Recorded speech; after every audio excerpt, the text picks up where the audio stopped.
একটা মামলা হয়েছে এন্ড গ্রেফতারি পরোয়ানা বের হয়েছে, জারি হয়েছে।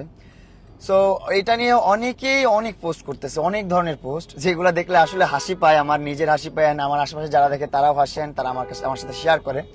যে পোস্টগুলো লেখে বা যেগুলো শেয়ার করে সবই বানোয়াট, মিথ্যে।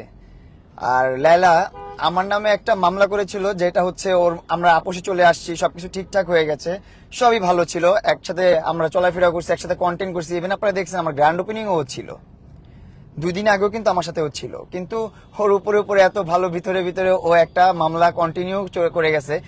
আমি জানতাম যে আমার মামলাটা ক্লোজ হয়ে গেছে, মামলাটাও ক্লোজ করে ফেলছে বা ও এটা ডিসমিস করে দিচ্ছে, বা ওর কাছে সাথে যেহেতু আমি আপোষ, ও যেহেতু আমাকে ভালোবাসে, সে তো কখনো ক্ষতি চাবে না, এটা তো আমি 100% শিওর ছিলাম ওর প্রতি। কিন্তু এখন আর আমি সেই কনফিডেন্সটা নাই আমার মধ্যে। আমাকে যখন সংবাদ সম্মেলনে বলতো যে আপনার লালার প্রতি কতটা কনফিডেন্স, তখন আমি বলতাম 100% যে ও কখনো আমার ক্ষতি করবে না, কখনো আমার ইয়া করবে না। কিন্তু দিন শেষে দেখা গেল উপরে উপরে অনেক ভালোবাসা, কিন্তু ভিতর থেকে আমার অনেক বড় একটা ক্ষতি করার চেষ্টা করছে এবং করতেছে, এখনো করতেছে। যেটা হচ্ছে যে অনেকটা হয়রানির শিকার করতেছিল, আমাকে একটা হয়রানির করতো আমার অনেক বড়। যদি আমার আইনজীবীরা না থাকতো, আমার পাশে আমার আপু না থাকতো, আমার ভাইয়েরা না থাকতো, তাহলে আমি অনেক বড় একটা হয়রানির মুখে পড়তাম। ইভেন আমার কিন্তু জামিন হয়ে গেছে, এটাও শুনতে পারছেন। এটার পরও কিন্তু ওরা আরো চাচ্ছে যে এই জামিনটা কেমনি কিভাবে ক্যান্সেল করবে, কিভাবে আরো বড় ধরনের ক্ষতি করবে, আমার এগুলো চেষ্টা করতে, সব মিথ্যা বানোয়াট। এগুলো নিয়ে আমি আগামীকালকে একটা প্রেস কনফারেন্স রাখতেছি, যেখানে আমি সবকিছু খুলে বলবো, এ টু জেড সবকিছু খুলে বলবো, যে কে আসলে মুখোশধারী মানুষ, কার আসলে টু ফেসেস মানুষ, কে দুই চেহারা নিয়ে ঘোরাফেরা করে, এগুলো আমি সব উন্মোচন করবো আগামীকালকে। আর আমার যে আইনজীবী আছে তাকে আমি রিকোয়েস্ট করবো 2টা কথা বলার জন্য, সে এখন আমার সাথেই আছে। আপু, আপনি একটু কথা বলেন, খুশি হতাম একটু আমার লাইভ অডিয়েন্সদের সাথে একটু। জি, সবাইকে শুভ অপরাহ্ন। আচ্ছা, আসলে ফেসবুক, সোশ্যাল মিডিয়া এখন আমাদের প্রতিটি ঘরে ঘরে, প্রতিটি মানুষের কাছে এত বেশি পরিচিত হয়ে গেছে লায়লা মামুন। আমরা মানে অনেক সময় আসলে আমরা বিষয়গুলো অনেকে অ্যাভয়েড করতে চাইলেও দেখা যায় আমাদের ফেসবুকে আসে, মানে সবাই মোটামুটি এদেরকে চিনে, পরিচিত হয়ে গেছে বিষয়টা। তবে খুবই দুঃখের সঙ্গে একটা কথা জানাচ্ছি, গত পরশু আমরা জামিন যেদিন করালাম প্রিন্স মামুনের আইনজীবী হিসেবে আমি আছি নিযুক্ত, আমি অ্যাডভোকেট কামরুন নাহার লিজা। ইতিমধ্যে আমাকে চেনার কথা, আমি ইতিমধ্যে আরো কিছু জনগণের, সাধারণ মানুষের কল্যাণে আমি অনেক কয়েকটা মামলা করেছি। তার মধ্যে শেষ যেটা ছিল র্যাঙ্কসের আলোচিত মামলা। তো এই ধরনের মামলা আমি কিন্তু মানুষকে, যারা ভিকটিম, যারা আসলে ক্ষতিগ্রস্ত হয়, আমি চেষ্টা করি তাদের সাথে থাকা। সর্বপ্রথম একটা কথা আমি বলতে চাই, আপনারা তো সবাই মামুনকে দেখেছেন এবং লায়লাকে দেখেছেন। আমি যখন প্রথম দেখেছি, আমার কিন্তু তখনই মনে হতো এটা খুবই মানে সমাজের জন্য, এটা সমাজের মারাত্মকভাবে অবক্ষয়। এটা আসলে মেনে নেওয়া যায় না, যে বিষয়টা হচ্ছে লায়লা যিনি আছেন, উনার বয়স এবং মামুনের বয়সের খুবই একটা অসামঞ্জস্যতা আছে। তো এই অসামঞ্জস্যতা পেরিয়ে কিভাবে তাদের একটা সম্পর্ক থাকতে পারে? হ্যাঁ, তারপরে হয়েছে, সেটা কোনো ব্যাপার না। কিন্তু আমরা এমনও দেখেছি অনেক সময় যে লায়লা মামুনের প্রতি অনেক ধরনের ভালোবাসা আছে, তার এই ধরনের অনেক পোস্ট দিয়েছে, সে খুবই পছন্দ করে। তাহলে আমার প্রশ্ন একটাই, যদি উনি মামুনকে খুব বেশি ভালোই বেসে থাকেন, মামুনকে উনি কি করেছেন, মামুনের মামলাটা সম্পর্কে যে তথ্য মামুনের কাছে গোপন করেছেন, বলেছেন আমি মামলাটা তুলে নিয়েছি, মামলাটা কিছু নেই, অ্যাকচুয়ালি কিছু হবে না, আমি আছি, কিছু হবে না। মামুনও সরল বিশ্বাসে ওনার কথা বিশ্বাস করেছে। তো বিশ্বাস করে কি করেছে, উনিও আর হাজির হয়নি কোর্টে, উনি লালার কথাই বিশ্বাস করেছে। এবং লালা যে হাজির হয়েছে এটাও কিন্তু আমি কখনো জানি নাই। হ্যাঁ, লায়লা যখন হাজিরও হয়েছে, ও প্রেজেন্ট ছিল আর আমি অ্যাবসেন্ট ছিলাম, ওটাও কখনো উনি জানতো না। উনি আসলে লায়লার মুখের কথাটাকে প্রাধান্য দিয়েছে, বুঝতে পারেনি আসলে মামলাটা কোন পর্যায়ে গেছে। মামলাটা সম্পূর্ণ হয়রানিমূলক, মিথ্যা, বানোয়াট।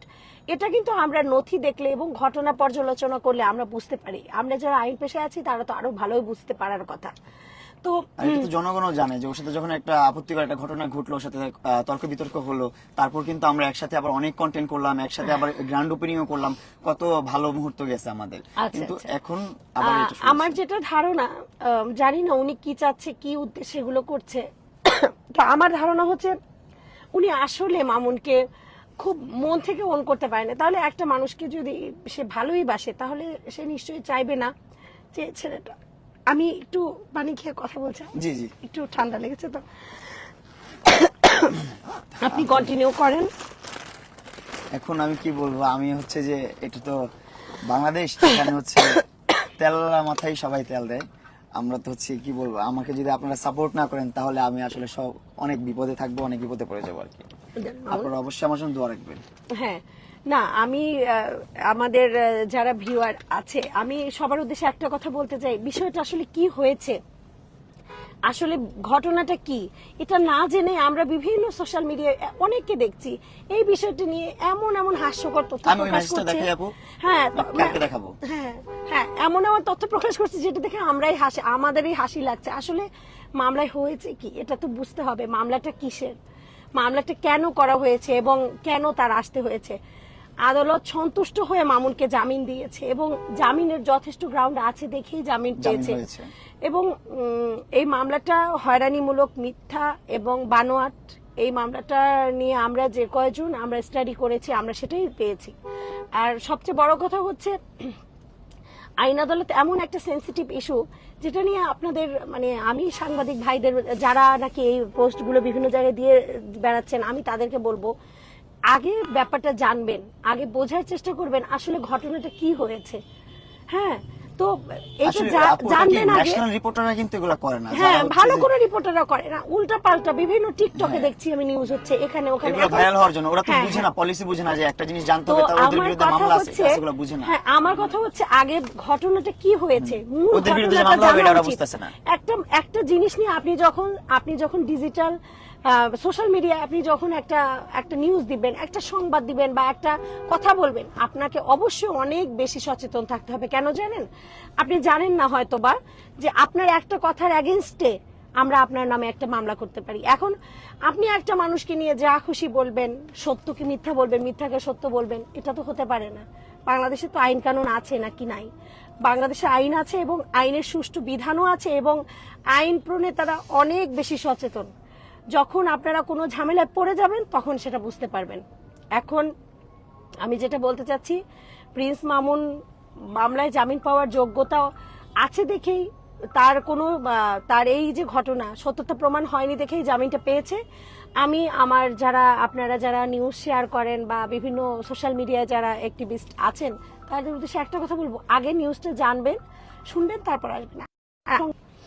এই যে আবার আসছে, নেট চলে গেছিল, সরি এভরিওয়ান, একটু লাইভটা শেয়ার করে দিবেন, সবাই লাইভটা শেয়ার করে দিবেন, বাইরে আচ্ছা, সবাইকে হ্যাঁ, জানাবেন। তাহলে আমরা আগামীকাল প্রেস কনফারেন্স হ্যাঁ, করব, একটা প্রেসে প্রেস আমরা সব প্রমাণ কনফারেন্সের করব। মাধ্যমে আমরা সবাইকে জানাতে চাই আসলে বিষয়টা কি হয়েছিল, অ্যাকচুয়াল ঘটনাটা কি হয়েছে সেটা জানতে হলে অবশ্যই আগামীকাল পর্যন্ত অপেক্ষা করবেন। আমার আপনাদের কাছে একটাই রিকোয়েস্ট, কখনো না জেনে না বুঝে একটা মিথ্যা সংবাদ প্রচার করবেন না। মিথ্যা সংবাদ প্রচারকারীর বিরুদ্ধে কিন্তু আইনগত ব্যবস্থা নেওয়া যেতে পারে, এটা সবসময় মাথায় রাখবেন। সবাই ভালো থাকবেন। মামুনের ফ্যান ফলোয়ার ভিউয়ার্সদের জন্য আমার শুভকামনা। ধন্যবাদ আপু, ধন্যবাদ আপনার গুরুত্বপূর্ণ সময় দেওয়ার জন্য আমার লাইভে। আপু ওই যে ওইটা খুলে ফেলেন, তাহলে আপনার কথা বললে এটা চলে আসবে। জি, ধন্যবাদ। সো আপনারা শুনলেন, আপু বললো অনেক কিছুই, আরো অনেক কিছু বলার আছে, এটা জাস্ট আমি একটু জানাইতে আসছি, বেসিক ক্লিয়ারিফাই করতে আসছি একটু। আর আমি কিন্তু যারা আমাকে জামাই টামাই বলেন, আমি কিন্তু বিবাহিত না। আপনাদেরকে এর আগে অনেকগুলা লাইভে বলা হয়েছে, অনেকগুলা রিপোর্টে বলা হয়েছে, লাস্ট আমার গ্রামের বাড়ির যে রিপোর্ট সেখানেও বলছে আমি বিবাহিত না। ঠিক আছে, আপনারা এগুলো নিয়ে বারবার যদি কমেন্টস করেন, কোনো বিষয় না, আমার এগুলো কিছু যা আসে না, বলতে পারেন, নো প্রবলেম। আপনাদের ইচ্ছা, আপনাদের ব্যক্তিগত কমেন্টস আপনারা করতে পারেন, নো প্রবলেম। সো আগামীকালকে আমরা প্রেস কনফারেন্স করবো এন্ড ওইখানে আমরা প্রুভ করব যে লায়লা কি কি মিথ্যা মামলা দিছে আর এটার রাইট কতটুকু আর কতটুকু না। আপনাদেরকে যতটা ভালোবাসা দেখায় ও আমার মুখ মুছে দিচ্ছে, এটা করতেছে সেটা করতেছে, এর পিছনেও ওর একটা অন্যরকম মানুষ ওর ভিতরে আছে। যাই হোক, এটা আমি আগে বুঝতে পারি নাই, আমি ওকে অনেক ট্রাস্ট করতাম, অনেক ভালোবাসতাম, যেটা হচ্ছে ব্রেক করে ফেললো। লাইফে, আর এটা কখনো সম্ভব না। আপু তো আবার এই যে আমার জামিন নেওয়ার পর এটাতেও আবার বাধা সৃষ্টি করছে অনেক। জামিনের সময়ও তো অনেক বাধা দিল ওনারা। জামিনের সময় অনেক ধরনের মিথ্যা কথা, অসত্য অনেক Hello? তথ্য দিয়ে হ্যাঁ। জামিনের বিরোধিতা করেছে।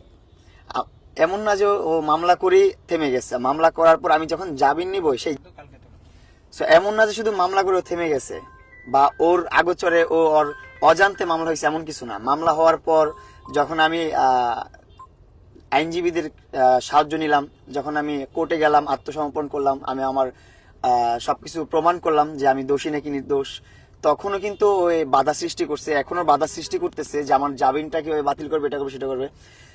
সো সত্য সবসময় সত্যের জয় হয়।